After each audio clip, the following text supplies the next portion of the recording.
Kylian Mbappé échappe à la vengeance du PSG. Tu veux être informé de toutes les actualités du foot et les stars du foot chaque jour, abonne-toi, c'est parti. Au programme de ce JT Foot Mercato, Kylian Mbappé échappe à un sale coup du Paris Saint-Germain.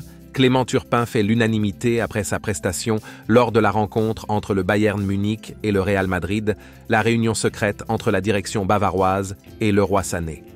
Une folie pour se venger du Real Madrid. Après avoir été snobé en mai 2022, le Real Madrid touche peut-être enfin au but avec Kylian Mbappé. La star de 25 ans devrait quitter le PSG cet été et tout indique qu'elle s'engagera chez les Merengues.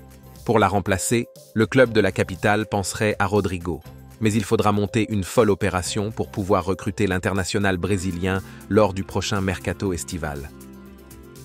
Le Real Madrid va peut-être enfin réussir son coup. Après avoir été snobé à la dernière minute en mai 2022, le club madrilène touche encore au but avec Kylian Mbappé. L'international français a confié au PSG qu'il ne comptait pas prolonger son contrat et qu'il comptait donc partir libre à l'issue de la saison. Tout indique que la star de 25 ans finira par s'engager au Real Madrid. Mets-moi en commentaire si tu penses que Rodrigo pourra succéder à Mbappé au PSG.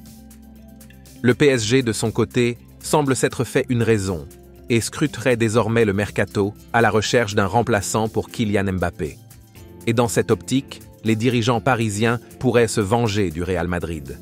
Luis Campos surveillerait la situation de Rodrigo de près. Mais le dossier promet d'être assez complexe. Le Real Madrid réclame un montant XXL. Comme le rapporte Marca, Rodrigo est considéré comme un joueur crucial au Real Madrid. De ce fait, son transfert devrait être plutôt onéreux si jamais il devait avoir lieu. Le PSG est prévenu. Il va falloir sortir le chéquier et faire une folie pour arracher l'international brésilien des mains du Real Madrid. N'hésite pas d'aimer et de t'abonner pour d'autres actualités du foot chaque jour.